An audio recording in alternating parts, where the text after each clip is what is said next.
Bismillahirrahmanirrahim. Assalamualaikum warahmatullahi wabarakatuh.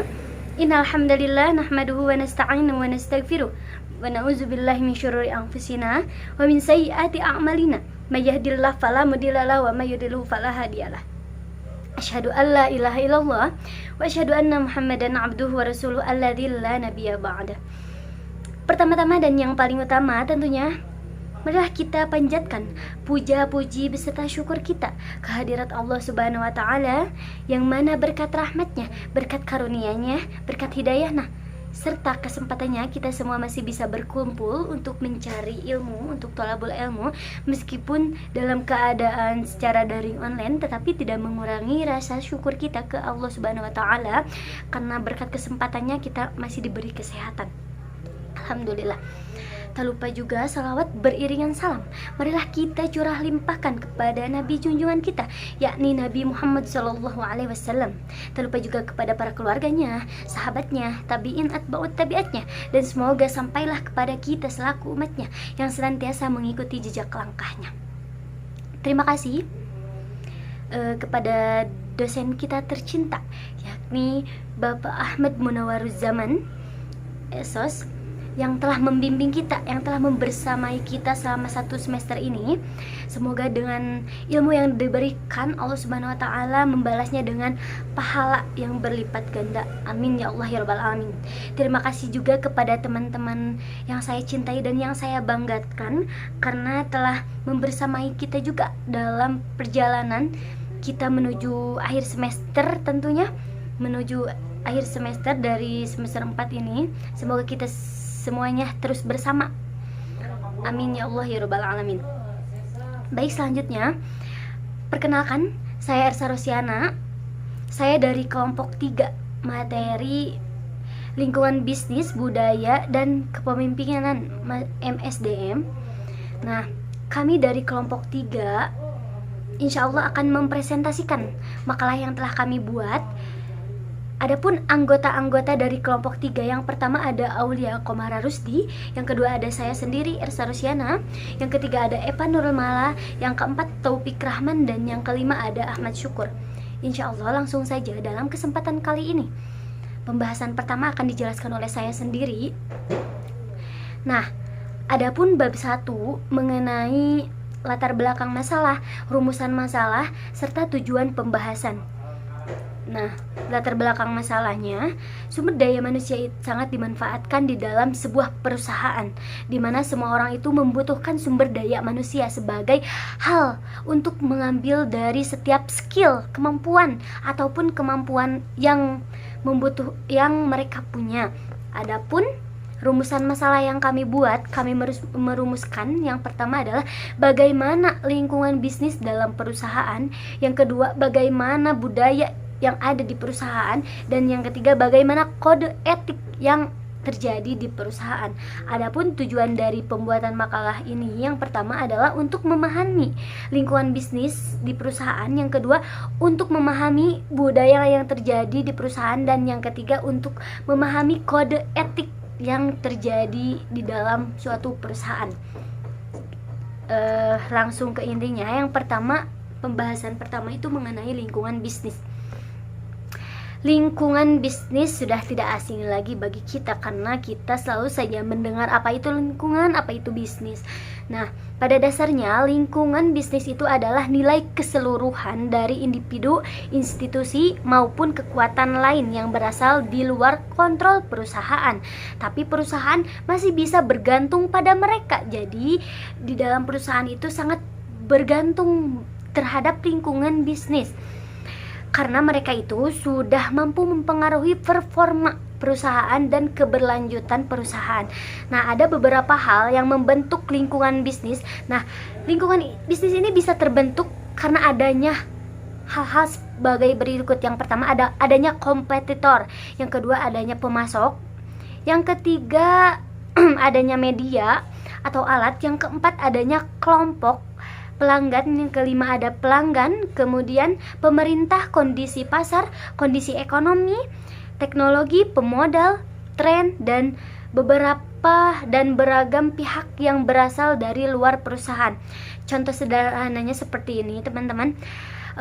Perubahan pajak yang dikeluarkan oleh pihak pemerintah itu berpotensi membuat pelanggan membeli produk dalam jumlah yang sedikit daripada yang Anda jual.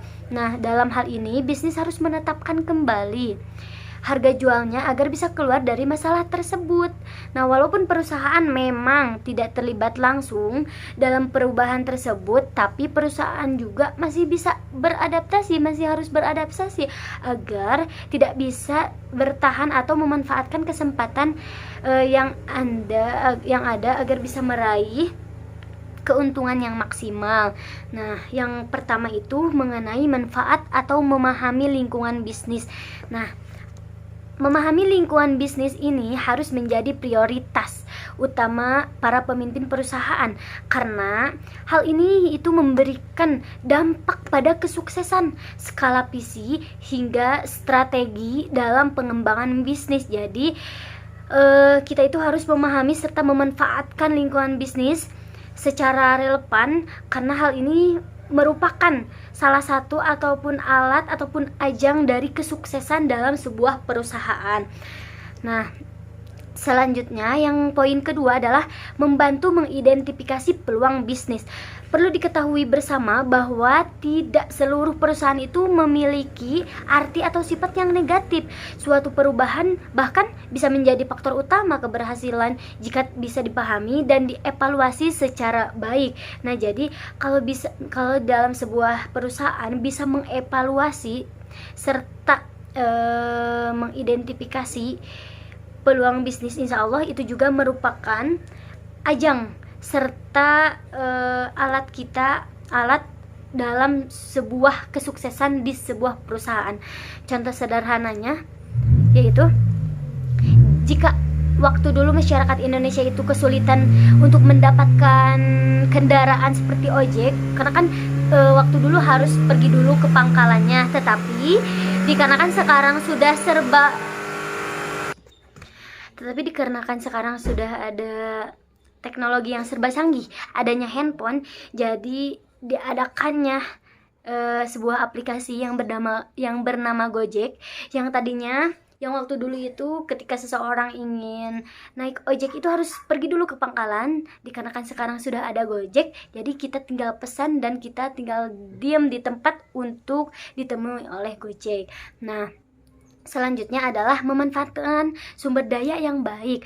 Nah, jika perusahaan itu mampu melakukan pemindaian yang cermat atas lingkungan perusahaannya, maka perusahaan akan terbantu dalam hal memanfaatkan sumber daya yang diperlukan untuk bisnis. Selain itu juga, hal tersebut akan membantu perusahaan melacak ataupun membantu sumber daya untuk kemudian diubah menjadi produk, barang, dan jasa. Jadi intinya perusahaan itu harus bisa memanfaatkan sumber dayanya yang baik, dan itu juga bisa membantu untuk diubah menjadi sebuah produk, barang, dan jasa. Seperti itu. Terima kasih. Assalamualaikum warahmatullahi wabarakatuh.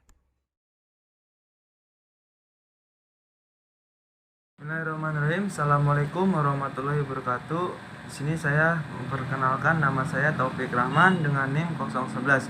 Di sini saya akan melanjutkan dari pemaparan materi yang telah disampaikan oleh Saudari Ersa yang bertema lingkungan bisnis. Langsung saja, yang pertama itu yang D, menghadapi perubahan. Perusahaan harus menyadari sepenuhnya atas perubahan yang terjadi di lingkungan perusahaan. Apakah itu perubahan dalam hal persyaratan, pelanggan, tren, kebijakan baru dari pemerintah, atau perubahan teknologi. Selanjutnya yang E, bantuan dalam perencanaan. Perencanaan yang dilakukan dengan benar adalah perencanaan yang berlaku dalam jangka pendek, jangka menengah, atau jangka panjang. Ketika ada masalah atau peluang dalam lingkungan perusahaan, maka sebagai pemilik bisnis Anda bisa menentukan rencana yang tepat untuk mengatasinya dan memecahkan masalahnya. Selanjutnya yang F, yaitu membantu bisnis meningkatkan performa. Perusahaan yang mampu memperhatikan lingkungan bisnis dengan baik bisa berkembang dengan meningkatnya performa sesuai perubahan yang terjadi dengan beradaptasi dengan kekuatan eksternal. Selanjutnya yang G, yaitu mengidentifikasi ancaman dan sinyal peringatan dini. Pembisnis yang mampu memindai dan juga memahami lingkungan bisnis secara tepat waktu akan lebih mudah dalam mengatasi kendala atau kebijakan yang negatif. Adanya penerapan waktu dari dalam lingkungan perusahaan serta informasi yang dihimpun secara kualitatif juga bisa dijadikan sebagai suatu sinyal peringatan yang mampu membantu perusahaan terjadi pada perusahaan. Adapun yang selanjutnya yaitu yang H, bermanfaat dalam mendeteksi dan merakit sumber daya. Setiap pengusaha tentunya harus memasuk barang produksinya ke pasar sesuai dengan permintaan yang ada. Untuk memasuk output tersebut, maka pengusaha memerlukan input bahan baku dan lain-lain. Untuk itu, pengusaha bisa memperoleh bahan baku dan sumber lainnya dengan cara meningkatkan output yang diminta berdasarkan dengan keadaan masing-masing lingkungannya. Selanjutnya yaitu yang I, lingkungan bisnis membantu beradaptasi dengan perubahan yang cepat. Perubahan yang tengah terjadi secara cepat dalam berbagai aspek akan berdampak besar pada bisnis. Untuk itu, perusahaan harus mengerti adanya perubahan segera mungkin dengan memahami lingkungan bisnis, maka akan membantu pengusaha dalam memindai dan memahami perubahan yang tengah terjadi sebagai pengusaha. Lanjut yang J yaitu lingkungan bisnis membantu perencanaan dan penetapan kebijakan. Setiap rencana dan kebijakan serta peraturan dalam suatu perusahaan bisa disusun dengan memperhatikan lingkungan perusahaan. Karena seluruh rencana dan kebijakan tersebut memang harus diterapkan dengan berdasarkan faktor lingkungan. Adapun yang K yaitu faktor dalam luar yang mempengaruhi lingkungan bisnis. Perlu Anda ketahui bahwa ada beberapa faktor internal dan eksternal yang mempengaruhi lingkungan perusahaan tergantung tipe, ukuran, dan status bisnis Anda. Selanjutnya yang L yaitu faktor internal lingkungan bisnis. Faktor internal yang mempengaruhi lingkungan bisnis meliputi perencanaan dan kebijakan, penawaran nilai, sumber daya manusia, sumber daya pemasaran, dan finansial citra, korporat, dan merek. Peralatan dan perlengkapan manajemen tenaga kerja, hubungan antar karyawan, ketergantungan sumber daya teknologi, struktur organisasi, kualitas dan struktur infrastruktur operasional dan perkiraan finansial. Dan adapun yang terakhir yaitu faktor eksternal lingkungan bisnis. Sedangkan faktor-faktor eksternal yang mampu mempengaruhi lingkungan bisnis meliputi konsumen, pemasok, kompetitor, publik, media, dan pemasaran. Terima kasih, kurang lebihnya mohon maaf. Wabillahi taufiq wal hidayah. Wassalamualaikum. Saya Ula Kamarus di NIM 006 akan menjelaskan mengenai budaya dalam MSDM. Sebuah organisasi mempunyai budaya masing-masing. Ini menjadi salah satu pembeda antara satu organisasi dengan organisasi lainnya. Budaya organisasi merupakan serangkaian nilai-nilai dan strategis, gaya kepemimpinan, visi dan misi, serta norma-norma kepercayaan dan pengertian dianut oleh anggota organisasi dan dianggap sebagai kebenaran bagi anggota yang baru, yang menjadi sebuah tuntunan bagi setiap elemen organisasi suatu perusahaan untuk membentuk sikap dan perilaku. Menurut Hafdan Blok, dalam bahan bacaan pengantar ilmu administrasi bisnis tahun 2009 halaman 135 mendefinisikan budaya organisasi sebagai suatu sistem nilai dan kepercayaan bersama yang berinteraksi dengan orang-orang, struktur, dan sistem suatu organisasi untuk menghasilkan norma-norma perilaku. Budaya organisasi merupakan pedoman berperilaku bagi orang-orang dalam perusahaan. Manfaat budaya organisasi. Ada beberapa manfaat budaya organisasi dikemukakan oleh Robi, yaitu yang pertama, membatasi peran yang membedakan antara organisasi satu dengan organisasi lain. Karena setiap anggota mempunyai peran yang berbeda sehingga perlu memiliki akar budaya yang kuat dalam sistem dan kegiatan yang ada di dalamnya. Yang kedua, menimbulkan rasa memiliki identitas bagi anggota. Dengan budaya yang kuat, anggota organisasi akan merasa memiliki identitas yang merupakan ciri khas organisasinya. Yang ketiga, mementingkan tujuan bersama daripada mengutamakan kepentingan individu. Yang keempat, menjaga stabilitas organisasi. Komponen-komponen organisasi yang dieratkan oleh pemahaman budaya yang sama akan membuat kondisi internal organisasi relatif stabil. Selanjutnya, fungsi budaya organisasi. Menurut Robbie dan Hort tahun 2012 halaman 79, budaya menjalankan sejumlah fungsi di dalam organisasi. Adapun 5 fungsi budaya organisasi tersebut. Yang pertama, budaya mempunyai peran dalam menetapkan tapal batas. Artinya, budaya menciptakan perbedaan yang jelas antara satu organisasi dengan organisasi yang lainnya. Yang kedua, budaya memberikan rasa identitas ke anggota-anggota organisasi. Yang ketiga, budaya mempermudah timbulnya komitmen pada sesuatu yang lebih luas daripada kepentingan diri sendiri pribadi seseorang. Yang keempat, budaya meningkatkan kemantapan sistem sosial. Artinya, budaya menjadi perangkat sosial yang dapat mempersatu organisasi itu dengan memberikan standar yang tepat mengenai apa yang harus dikatakan dan dilakukan oleh para karyawan.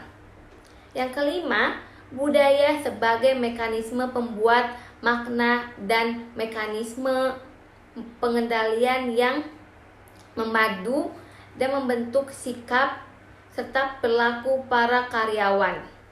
Pembentukan budaya organisasi Robbie 1996 dalam Tika 2006 halaman 2021 menjelaskan mengenai 3 kekuatan untuk mempertahankan suatu budaya organisasi sebagai berikut. Yang pertama, praktik seleksi. Proses seleksi bertujuan mengidentifikasi dan memperkerja individu-individu yang mempunyai pengetahuan, keterampilan, dan kemauan untuk melakukan pekerjaan dengan sukses dalam organisasi.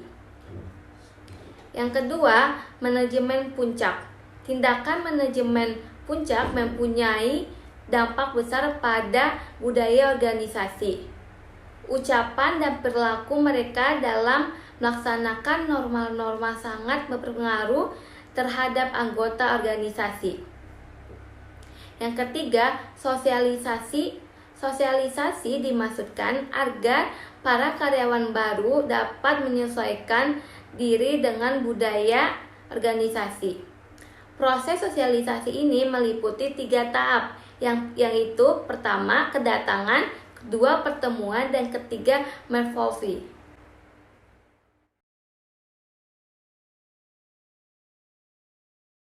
Assalamualaikum warahmatullahi wabarakatuh. Nama Eva Nurmala dengan NIM 018.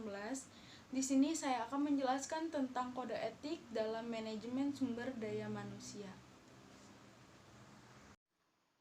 Yang pertama itu ada pengertian kode etik. Pengertian kode etik adalah suatu aturan yang tertulis secara sengaja dengan sengaja dibuat berdasarkan prinsip-prinsip moral yang ada, serta ketika dibutuhkan bisa difungsikan sebagai alat yang dapat digunakan untuk menghakimi berbagai macam tindakan, yang pada umumnya yang menyimpang dari sistem kode etik yang ada. Dalam pesanannya, kode etik tentu memiliki tujuan di dalamnya, yaitu agar profesional dapat memberikan jasa sebaik-baiknya kepada para pemakai maupun para nasabahnya. Sebagai pelindung dari perbuatan yang tidak profesional, ketaatan dari tenaga profesional terhadap kode etik yang ada merupakan sebuah ketaatan yang naluriah. Yang kedua itu ada pengertian etika. Untuk memahami apakah etika, maka perlu membandingkannya dengan moralitas. Baik etika dan moralitas sering dipakai secara dapat dipertukarkan dengan pengertian yang sering disamakan begitu saja. Sehubungan dengan hal tersebut, secara teoritis dapat membedakan pengertian etika, yaitu berasal dari bahasa Yunani, yaitu ethos, yang berarti adat istiadat atau kebiasaan. Sehingga dalam pengertian ini, etika berkaitan dengan kebiasaan hidup yang baik pada diri seorang maupun suatu masyarakat atau kelompok masyarakat. Hal ini berarti etika berkaitan dengan nilai-nilai, tata cara hidup yang baik, aturan hidup yang baik, dan segala kebiasaan yang dianut dan diwariskan dari satu orang ke orang lain atau dari satu generasi ke generasi yang lainnya.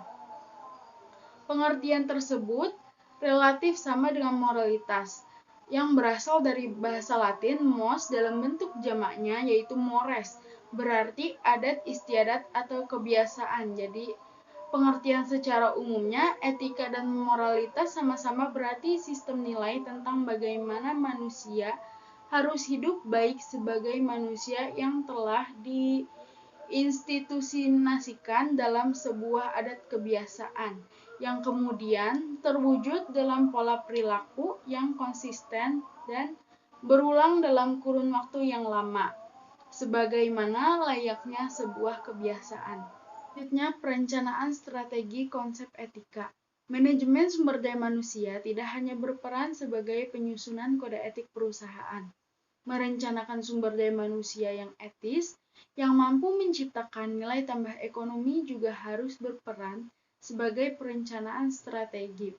Konsep etika langkah-langkahnya menentukan standar etika yang ingin ditanamkan, mengidentifikasi faktor-faktor etis kritikal yang dapat digunakan dalam mendorongnya konsep etika perusahaan, mengidentifikasi kemampuan, prosedur, kompetisi yang diperlukan, mengintegrasikan konsep etika dalam strategi bisnis yang dilakukan, mengembangkan langkah-langkah konkret yang dapat digunakan dalam mengimplementasikan, mengawasi, dan mengevaluasi konsep etika yang dijalankan. Selanjutnya ada konsep etika bukan hanya sekedar kode etik. Kode etik menetapkan aturan kehidupan organisasi, termasuk tanggung jawab profesional, pengembangan profesional, kepemimpinan yang etis, kejujuran dan keadilan, konflik kepentingan, dan menggunakan informasi. Banyak organisasi yang mempunyai kode etik yang formal dalam organisasinya, tetapi pengaruh kode etik dalam perilaku anggotanya perlu dipertanyakan. Banyak anggota yang menganggap kode etik hanya sebagai hiasan saja. Kode etik perusahaan tidak akan efektif jika tidak didukung dengan norma-norma informal yang berlaku. Bagaimanapun juga, kode etik harus sesuai dengan norma-norma dalam organisasi, disebarluaskan kepada karyawan, dan benar-benar dijalankan. Kode etik perusahaan belum bisa mampu membangun sebuah perusahaan etis. Oleh sebab itu, perlu adanya konsep etika yang matang, yang tidak hanya mampu mengurangi kerugian yang berakibatkan perilaku karyawan yang tidak etis, tetapi juga membuat suatu konsep etika yang mampu membangun budaya etis organisasial. Selanjutnya ada implementasi konsep etika sumber daya manusia.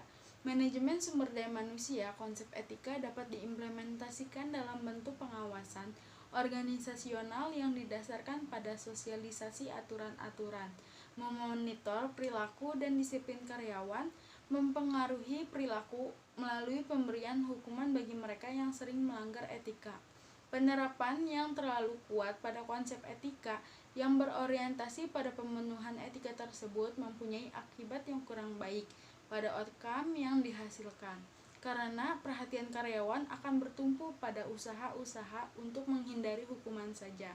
Dengan demikian, akan terciptanya atmosfer di mana karyawan berusaha untuk tidak terkena hukuman, sedangkan keinginan ataupun cita-cita untuk meningkatkan mentalitas yang lebih etis dan bermoral mungkin kurang dapat diwujudkan. Pemenuhan etika secara umum dapat membantu mengurangi pelanggaran etika, meskipun tidak mempunyai derajat yang sama pada konsep etika yang berorientasi pada penanaman nilai-nilai etika.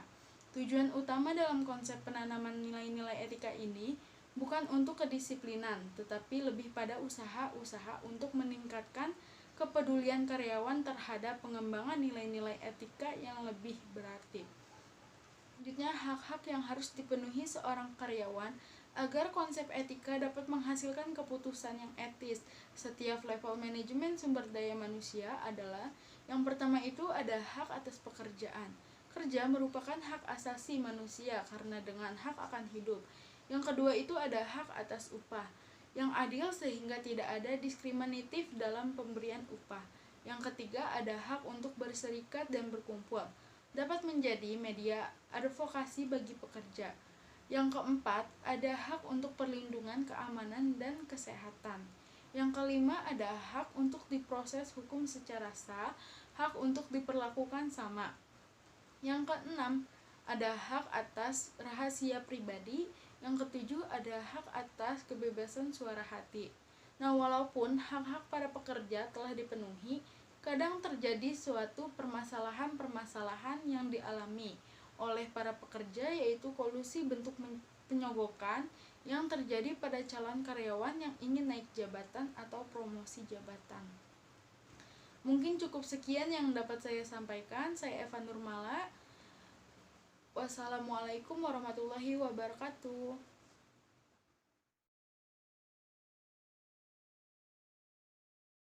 Kesimpulan, lingkungan bisnis adalah nilai keseluruhan dari individu, institusi, maupun kekuatan lain yang berasal dari luar kontrol perusahaan. Tapi perusahaan masih bisa bergantung pada mereka karena mereka mampu mempengaruhi performa perusahaan dan keberlanjutan perusahaan.